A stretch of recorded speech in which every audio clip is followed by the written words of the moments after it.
peu plus de 3 mois que je suis en Nouvelle-Zélande et aujourd'hui je voulais aborder les choses que j'adorais, que j'aimais dans ce pays. Avant que la vidéo ne commence, je conseille de t'abonner car je vais poster des vidéos toutes les semaines sur plein de sujets différents, que ça va être super cool. Voilà, je t'embête pas plus longtemps, la vidéo elle peut commencer maintenant. Alors il y a énormément de raisons pour lesquelles on peut aimer le pays qu'est la Nouvelle-Zélande. Bien sûr je vais pas avoir l'occasion de parler de tout ce qu'on peut aimer dans ce pays. Si jamais j'ai oublié des choses que tu trouves importantes, surtout n'hésite pas à le mettre en commentaire et peut-être que j'aurai l'occasion d'en parler dans une autre vidéo. Comment ne pas parler des choses que l'on aime en Nouvelle-Zélande sans parler, bien sûr, des paysages? Je pense que c'est une des raisons pour lesquelles les gens partent particulièrement en Nouvelle-Zélande, pour la variété et la beauté de ces paysages. Moi, ce que j'ai trouvé exceptionnel, c'est qu'on passait de plaines à des montagnes enneigées, on passait de lacs magnifiques à des forêts luxuriantes. J'ai eu l'occasion de faire un road trip dans le sud, c'était magnifique. J'ai pu faire les montagnes et les glaciers, pas pu monter en haut des glaciers parce qu'il fallait payer un hélicoptère et malheureusement ça coûte quand même assez cher. Mais déjà de loin, on a pu prendre des photos, c'était magnifique. J'ai eu l'occasion aussi de faire la traversée des fjords. Franchement, ça vaut le coup si jamais vous avez l'occasion de passer par l'île du Sud en Nouvelle-Zélande. Il faut absolument pas louper la traversée des fjords. Puis voir des dauphins nager à côté du bateau. Je vous montre ça, c'est une expérience que j'ai trouvé exceptionnelle aussi. C'était toute la côte ouest. Là, j'habite à Auckland, donc qui est la capitale économique. J'habite à 40 minutes d'une plage, ce qui est impossible à Paris, tu vois. Et ça, je trouve ça vraiment trop bien. De plus, un des paysages qui, moi, m'a marqué, c'était tout ce qui était geyser. J'ai pas trouvé ça exceptionnellement beau, terrible. Tu as pendant 2 semaines, tu as l'odeur du souffle dans les narines, très impressionnant. C'est vraiment très stylé par contre. Je vous parlais des lacs aussi, un exemple frappant, c'est le lac Tekapo. Le lac est cristallin, t'as les montagnes qui sont autour. Tout au long des routes, tu peux t'arrêter dans des sortes de sentiers pour pouvoir marcher dans des forêts, que ce soit pour rejoindre la côte. Ça donne une ambiance tropicale que tu trouves pas forcément en Europe. Du coup, comme je te disais, j'ai eu l'occasion de faire un road trip d'1 mois sur l'île du Sud. Donc je partais en voiture, mais ça ce sera peut-être...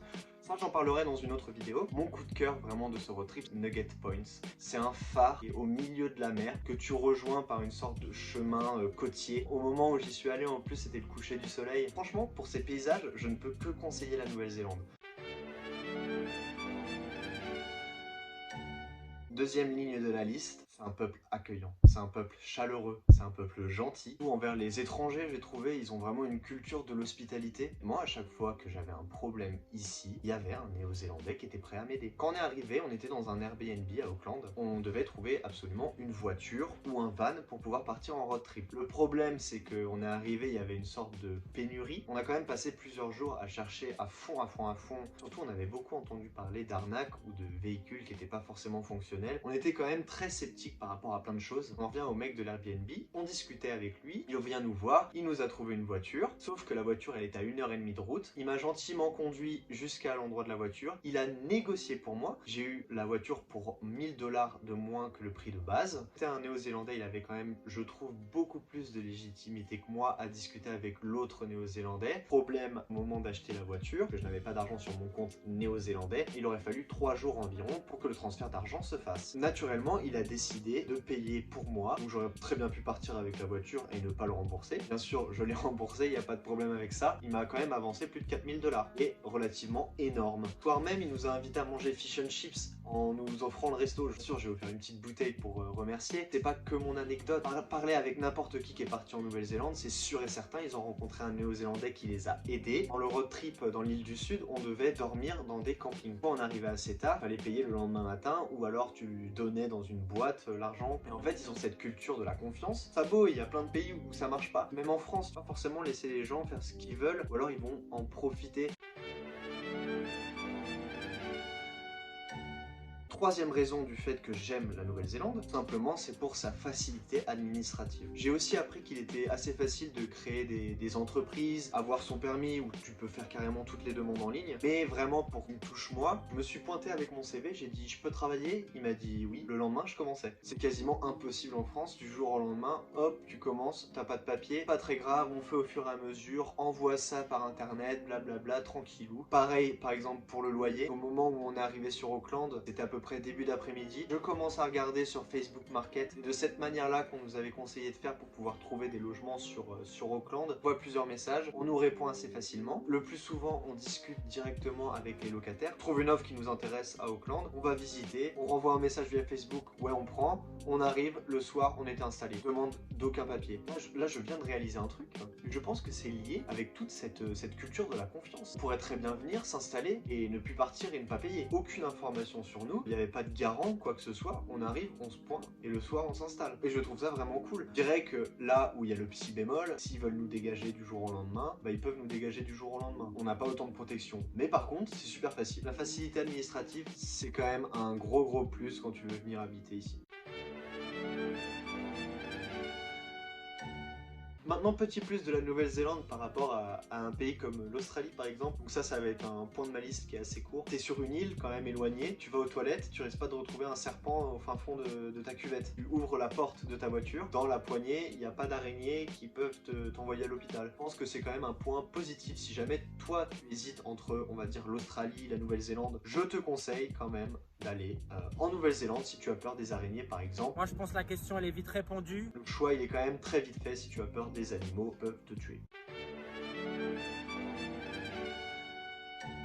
Je profite de parler des animaux pour passer au point suivant, la diversité des animaux. Alors, ce qui est cool, c'est qu'il y a des animaux que je n'avais jamais vus avant et que j'ai eu l'occasion de découvrir en étant ici, notamment l'emblème national, le kiwi. On appelle notamment les habitants de la Nouvelle-Zélande les kiwis. Alors malheureusement, le kiwi, il est très difficile à voir. Malheureusement, il est en voie d'extinction parce que le bouc, c'est un oiseau, il n'a pas d'ailes, il vole pas. Du coup, c'est quand même plus difficile d'échapper aux prédateurs. On peut le trouver exclusivement dans des sortes de zoos. C'est quand même très compliqué d'en voir à l'état sauvage. Il y a plein d'oiseaux que je n'avais jamais vu avant. Il y a le kea, il y a le weka, et il y a un oiseau particulièrement qui est vraiment assez bizarre, c'est le pukeko. Cet oiseau-là, il est bleu, il a des grandes pattes. En fait, on trouve beaucoup à Auckland, que ce soit dans les parcs ou à côté des routes. Il y en a beaucoup qui meurent écrasés parce qu'ils traversent la route sans regarder à droite à gauche, bien sûr parce que c'est des oiseaux. Faut faire attention quand tu conduis parce que tu as quand même beaucoup de chances d'en tuer un. Aussi, la Nouvelle-Zélande, elle a une grosse activité touristique où tu peux nager avec, pas nager avec les dauphins, mais tu peux aller voir les dauphins avec les bateaux, tu peux aller voir les baleines. Bon, on va pas se leurrer, faire un tour de bateau pour aller voir une baleine, ça coûte super cher. Je suis désolé, je trouve que c'est un tout petit peu de l'arnaque. Comme je disais plus tôt dans la vidéo, j'ai quand même eu l'occasion de voir des dauphins avec la sortie dans le fjord de Milford Sound où les dauphins vraiment ils nageaient avec nous, c'était trop bien. Un truc que je trouvais trop cool, c'était qu'il y avait beaucoup de randonnées qui se trouvaient juste sur la côte. Plein de fois lors de ces randonnées, on pouvait voir au niveau des falaises plein d'otaries. Il y avait vraiment des petits bébés qui nageaient avec leur mère. Et c'est une raison de plus pour venir en Nouvelle-Zélande. On passe maintenant tout simplement à leur façon de parler. Alors il est connu que les Néo-Zélandais ils ont un accent qui des fois peut être un peu compliqué quand on apprend l'anglais. C'est vrai que moi le premier des fois je comprends pas tout. Mais je vais pas forcément parler que de l'accent. L'accent c'est vrai que moi je l'apprécie bien en vrai. Tu apprends vraiment à le comprendre et à l'aimer. Et au-delà de ça je vais surtout parler en fait de façon de te parler à toi. Où en fait ils vont utiliser beaucoup de mots comme buddy, comme mate, comme cheers. Installer vraiment une relation d'amitié avec toi alors qu'ils te connaissent pas forcément. Je travaille dans un endroit où je dois faire de l'accueil et beaucoup de fois, au début c'est vrai que ça m'a quand même perturbé, mais parce que beaucoup de fois ils te connaissent pas, ils disent bro, ils disent mate, des signes on va dire d'affection. En fait dès le début, même si tu vois que t'es qu'à l'accueil, ils ont envie de créer une sorte de relation amicale alors qu'ils ne te connaissent pas. Bon, moi j'ai encore du mal, je vous avoue, et je pense que j'arriverai pas à dire mate, à dire buddy, à quelqu'un que je ne connais pas. Au-delà d'améliorer ton anglais, tu le développes aussi et tu changes un peu ta manière de parler pour une manière de parler qui est beaucoup plus ouverte.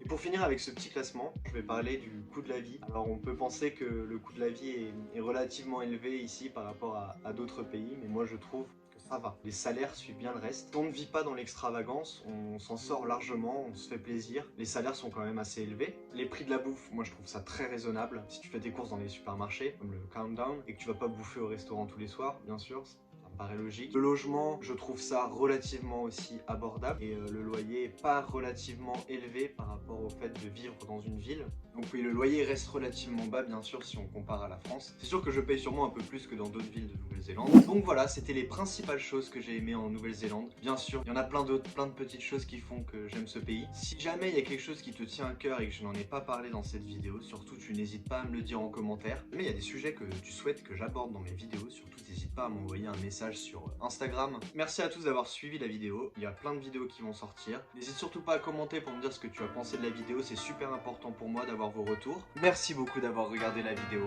on se retrouve bientôt pour plus d'aventures.